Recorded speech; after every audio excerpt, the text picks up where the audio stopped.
Hello and happy Monday. I am Meredith and I am here with our message for the 11th of November, 11/11/2024.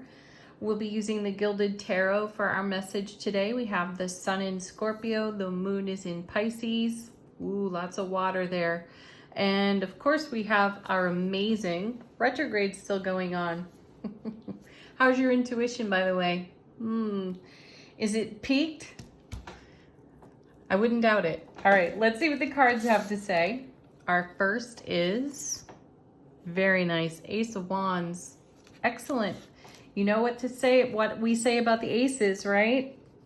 They take the sting out of any cards nearby. So it's the first card in our lineup of cards today. So any challenge cards that we may encounter have some softer edges on them, which is wonderful. The Ace of Wands brings us obviously a new beginning and a fresh start, particularly though in the way that we are motivated, the way we are taking action, and we certainly are taking a lot of action lately. We've seen it in the cards over and over and over again. We are encouraged to take a step, though peacefully. It's there's no urgency to it, which is wonderful because our energy has been really well grounded, well centered, if we're allowing that, of course. But the energy atmosphere is charged in such a way to bless us with that kind of centering, grounding, peacefulness. So taking action, lots of motivation. We have a lot of passion and drive that desires to channel through us, be moved through us at this time. So this is a great card of creativity. Next we have, oh wow. Now talk about amplifying an energy. Here's the Ten of Pentacles again.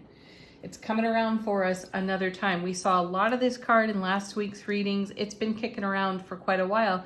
And as you know, this is the everything card. All tens are about fulfillment. This card in particular is fulfillment in a very tangible way. So this is us making our dreams come true.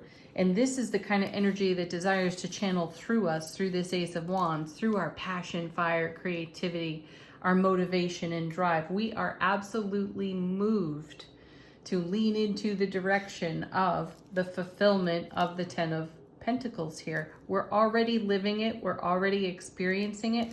My sense of it is that some of us are surprised by the amount of detail connected to the fulfillment of now and the fulfillment that's already incoming. There's a lot to it. Let's see what's next. Oh, sweet. What was I saying about peace just moments ago? There's the Four of Swords, rest, relaxation, being at ease, being in grace. This is a card of preparation, which backs up what I'm saying over here, that there are a lot of details, and we are coming at the details from a very peaceful, centered, grounded space, which is wonderful. No urgency, no rushing, plenty of excited anticipation, yes. Let's see what's next. Five of Cups. Actually, you know, quite beautiful. My tone is a very different tone when it comes to the Five of Cups. This card is usually spoken over in terms of sorrow, and I just don't feel that at all. All fives in tarot are about change and transformation, and I see quite a bit of divine alchemy in the Five of Cups. And the reason I say that is because we have three cups, usually spilled, turned over, broken in some way, and it looks as though the person is mourning the loss. And then there are two cups typically behind the character in most tarot decks, and they're usually lit up, which is, you know, giving some credence to the Two of Cups, which is showing up in the way that we've desired to be met. And this particular card, I feel, is one of reverence.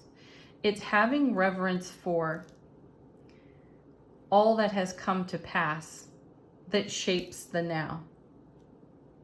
Isn't that beautiful? It's not really about sorrow. Yeah, sure, there were some hard times. We've all experienced that. And I'm not minimizing or dismissing, especially if you're experiencing a hard time in the now. The thing about that is you're being shaped into an even more glorious being by the events that are taking place and unfolding on your foundation. And this is peacefully taking a moment of pause to really honor your journey. So this 5 is welcome, especially in this gorgeous lineup, because you've already got the 10 of Pentacles behind you with an Ace empowering it, and a whole lot of peace and centeredness also leading into this 5. Let's see what comes after. Ooh, the 4 of Cups. Yet another card that has a bit of a reputation that I don't buy into. This is a card that's typically spoken over in terms of being apathetic. So here again, we have 3 cups and a 4th one incoming, and it's one we don't necessarily see or are looking at. So this is about divine fulfillment, having reverence for all that has come to pass and anything that we might be reminiscing over at this time. Now, what's interesting here is that you could take these 3 cups and these 3 cups and you make the 6 of Cups, right? You take these other cups, you have another set of 3 because there's 2 here and 1 here. That brings us the 9 of Cups, right? Which is pretty fantastic. And then 5 and 4 make 9. So we're participating in our fulfillment, and we're being asked to be prepared for the oncoming of more fulfillment.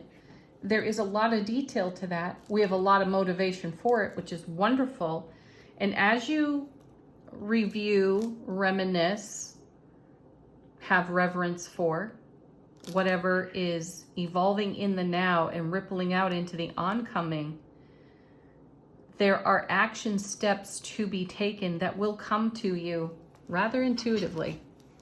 What a beautiful message. So there's a lot here. And you know something, in this 4 of Swords, my feeling is, while it's an extremely stable card, it's right here in the center of the reading, and it's beautifully buffered by amazing cards on either side of it. My sense here is that, and this may only be for some of us, as we reminisce and look over what brought us to these now moments, we may feel a little bit more challenged in that. Hence seeing the 5, which, you know, the artwork brings a little bit of heaviness. Though I don't sense that this is a heaviness that's beyond our bearing.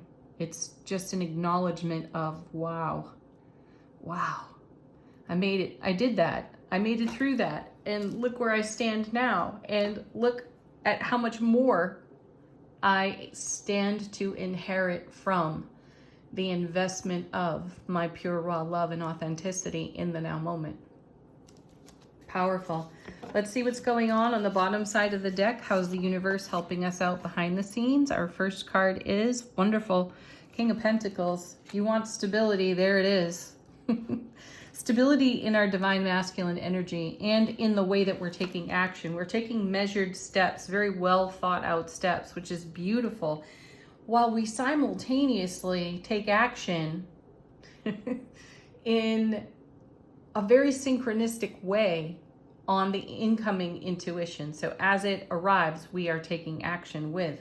Though we have such a strong background of life experience, we're not feeling any fear of consequence, which we saw in the Fool last week. We weren't feeling it then, we're not feeling it now. This is all about us trusting ourselves. Gorgeous. Next. Look at that, Temperance. The Harmony card, Divine Alchemy happening. I think I mentioned that earlier on here too. Divine Alchemy taking place. You know, this is another card of great harmony too, because it's bringing rare and uncommon energies together, which always gives me pause to consider how charged the eclipse energy was for myself personally. What did I put into that? What did I invest there? So it's a good question for you. What were you investing in affirmation manifestation during eclipse energy? Because it's coming into the now in a very harmonized way, though in a really unusual way as well. Surprise and delight, folks. Chariot. No hesitation. See, that's just what I was talking about. As the intuition comes in, we take action on it in a very synchronistic way. We are very deliberate. We are very intentional, which is so nice because we're on this beautifully firm foundation in self-relationship, and it allows for us to truly engage our self-mastery and take action from that space. Nine of Swords. Not surprised to see that. Another 9 though. That's exciting because we have it over here with the 5 and the 4 and then all of these cups. So these are anxieties. These are things that keep us awake at night. And certainly when we do any kind of reminiscing and any kind of looking back, the potential for the 9 of Swords style energy is there. You know, as we run our fingers and hands through all those thoughts and all those experiences, we have an inner reaction to them, and usually one that's related to how we felt when. And this gives us even greater pause, hence why we've seen so much of the Hanged Man recently, though not in this reading yet, pausing for enlightenment. That's the feeling I get off the 9 of Swords. So anything that you pause over with even a minimal anxious feeling is an opportunity for greater enlightenment, and we will not hesitate to move into that enlightenment. Thank you, Chariot. Next, final card, gorgeous. There she is, the Empress, the Mother of Tarot. This is all about us giving birth to the life that we've dreamed about, manifested for, chanted affirmation over. And by the way, the 1111 portal today is a great opportunity for you to bring your heart-centered focus, your heart-mind coherence to exactly the kind of foundation you desire to exist upon in a 10 of Pentacles, 9 of Cups sort of way. So it may involve some reminiscing, and that may involve some stimulation of older memories that give rise to the ego, though. You have so much life experience, so much wisdom to pour onto any temporary passing, letting go of anxiety. So this is a beautiful alignment for you to celebrate you. How sweet is that, right? All right, angel answers. Let your guides, angels, ancestors give you a message through these cards. If you have a question, certainly put them to this deck.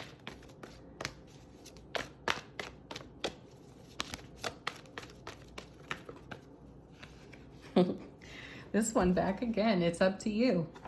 It is. It's all in your hands. It's all under your power. Channeled through your heart-mind coherence. Totally up to you. What direction do you want to go in?